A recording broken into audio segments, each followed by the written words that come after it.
እሰይ እሰይ እሰይ እሰይ እሰይ እሰይ! እንዲህ ነው የሚያምርባችሁ።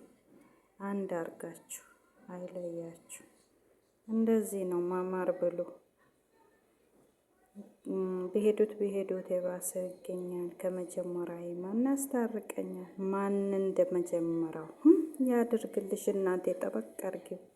አሰላሙ አለይኩም ወራህመቱላሂ ወበረካቱሁ። ውድና ተከበራችሁ ቻናሌ ቤተሰቦች እንዴት ናችሁ? ሰላም ናችሁ አላችሁ? ሰላማችሁ በያላችሁበት በዚህ ተተረፍርፍ ይበል።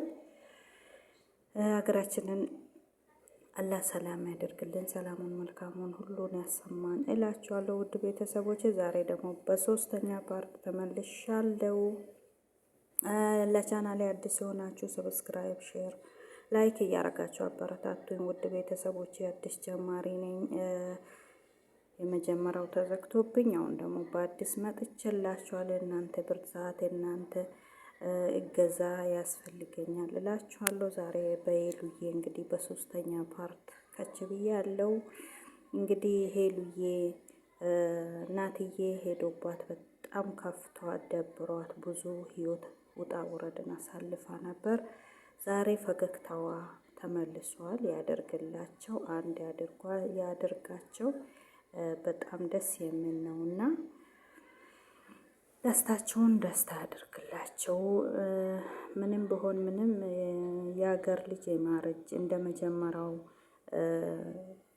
ሰው የሚሆንላችሁ ማንም የለምና አሁን ደግሞ በአዲስ ፍልቅልቅ ብሎ ፍንድቅልቅ ብሎ መጥቷልና ለግብዣ ናትዬ ጠርቷት እዟት እየሄደ ነው። በዛውም አዲስ አበባን ዳር እስከ ዳር ላስጎበኝሽ እያላት እየበሉ እየጠጡ እየተጫወቱ ያለፈውን ላይፋቸውን እያወሩ እሱም ሆነ እሷ መቼ ታገባለህ? ያለ አንቺ ማን አለው? ማንን ያገባል ብለሻል? አንቺን ነው የሚያገባው ካገባም ማለት ነው። አምሮብሻል። ምን ነው ይሄን ያክል እኔ አልንከባከብሽም ነበር ይላታል። ኧረ ከምንም በላይ ነው የምትንከባከበኝ፣ አገር ይመሰክራል ይሄንን ትላለች እሷ። አዎ ሁሌም ትናገራለች ሄሉ። እንደሱ መሆንልኝ የለም፣ እንደሱ መንከባከበኝ የለም፣ ሁለመናዬን የማቅልኝ እሱ ነው፣ የልጅነት ፍቅረኛ የልጅነት ጓደኛ እያለች ነው ሁሌ የምታነባው ማለት ነው። ወንድ በተጠጋች ቁጥር በቃ የእሱን ዝናና የእሱን ማንነት ሳታደንቀው ሳታወራ አታልፍም። እኛም እንመሰክርልሻለን። በዚህ በጣም ነው ማደንቅሽ። ሰው አንዱን ሳይ አንዱን ይረሳልና ያሳለፈውን ህይወት ረስቶ በአዲስ ይመለሳል ብሉ። አንቺ ደግሞ ምንም ልትረሺውም ሆነ ልትርቂው አላሰብሽምና በዚህ አደንቅሻለሁ። ለምን አደንቃታለሁ ብትሉ ቤተሰብ ሰው ለማስመሰል ራሱ በቃ የመጀመሪያውን ለማንሳት አይፈልግም። ለምን ብትሉ የኋለኛው ይሸሸኛል እያለ የመጀመሪያው ጥሩም ቢሆን ደግም ቢሆን መልካምም ብሰራላችሁ ያኔ መልካም ነው፣ ጥሩ ነው፣ ለኔ በጣም ያስብልኛል፣ ይንከባከበኛል አንልም። ለምን የኋለኛው ይሸሸኛል። ፍቅሩ አሁንም እሷ ጋ ነው፣ በልቧ ነው። ነገ ይቺ ሰው ትጎዳኛለች፣ ብቀርባትም ለነገ ዋስትናዬ ምንድን ነው እያለ ያሰላስላል፣ ያስባል። ግን እቺ ወደድኩትም እያለች ትጋፈጣለች። ያኔ በጣም ነው ለናት ያላት ስሜት። ዋው! ይሄን አደንቅልሻለሁ። በቃ ቁራጥ ብሎ እንዳንቺ ሴት እንደሆነ አላየሁም። እኔ ፈስፋሳ ነው እዚህ ሚዲያ ላይ አሁን ብዙዎቹን እያየው ነውና ጥሩ አሳልፎ መልካምን ነገር አሳልፎ ከድህነት ወደ ማንነታቸው ተቀይሮ ያንን ሁሉ ረስቶ ያንን ሰው የማቆሽሹ ብዙ እንቅፋት ላይ የሚጥሉ ሴቶች ብዙ ናቸው እዚህ ሚዲያ ላይ ማለት ነው። አይተናል። ትላልቅ ሚዲያ ያላቸው በጣም ወልዶ ራሱ እሱ አሁን ልጅ የላቸው 1 አመት 2 አመት ብግባቡም ብፋቀሩም ያኔ ልትረሳው ትችል ነበር። ግን እኔ ይህንን አደንቅላታለሁ። በቃ ወልዶ ራሱ አንዳንዶቹ የእሱን ስም ከማጥፋት እንትን ከማለት አንደኛ ደግሞ እሷ ደግሞ በፍቅር ነው የተለያዩት። ይህንንም ልታረግ አትችልም።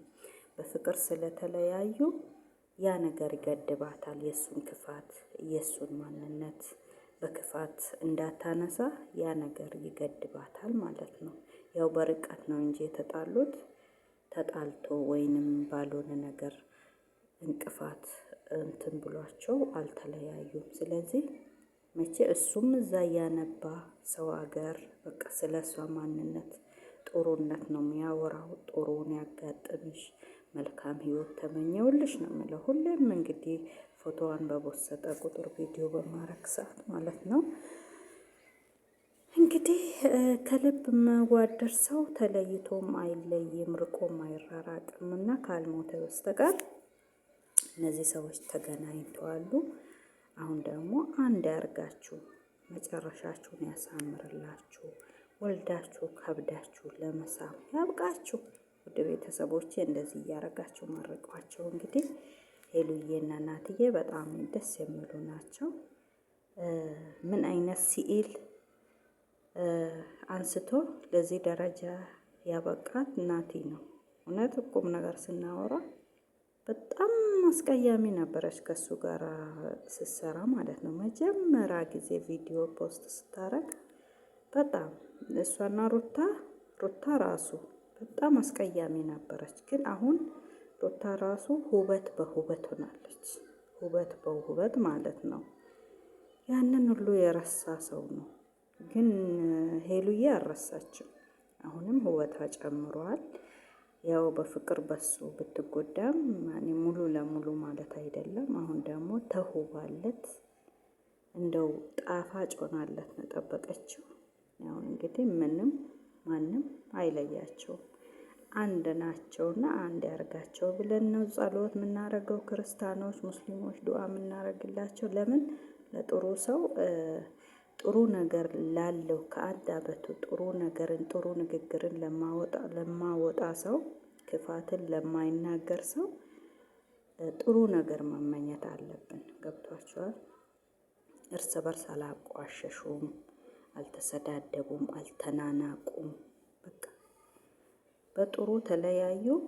ያኔ ርቆም ብዙ ነገር እንትን ብሎ ሲገናኙ ደግሞ በቃ እንደ አዲስ ይኸው ፍርክርክ ብሎ አንቺ እንዲያርገሽ ነበር፣ አንተ እንዲያርገኸኝ ነበር አልተባባሉም። በፍቅር ተገናኙ ማለት ነው። እያለቀሱ እየተላቀሱ እውነት ደስ የሚል ነውና ለነዚህ ሰዎች ደግሞ እኛ መልካም ህይወት ምኞታችንን መግለጽ መቻል አለብን። እና ውድ ቤተሰቦች ያውን ጉርስ እያረጉ ነው። በሉ፣ ጠጡ፣ ጨረሱ። እንግዲህ አሁን እንግዲህ ትንሽ ወዝ ላርግሽ ይል እያላት ነው። ያው እስኪ ከተማዋን ላስጎበኝሽ እያላት ነው። ያው ወዝ በሉልኝ የኔ ሸንኮራዎች ማለት ነው። ገና ያልተመጠጠ አገዳ ናችሁና ወዝ በሉልኝ እላችኋለሁ። ውድ ቤተሰቦቼ ለቻናሌ አዲስ የሆናችሁ ሰብስክራይብ እያረጋችሁ አበረታቱኝ። እንግዲህ የእናንተ እገዛ ያስፈልገኛል። ካላ በታች እንግዲህ እኛው በእኛው እንረዳዳ። መልካሙን ተመኘሁላችሁ።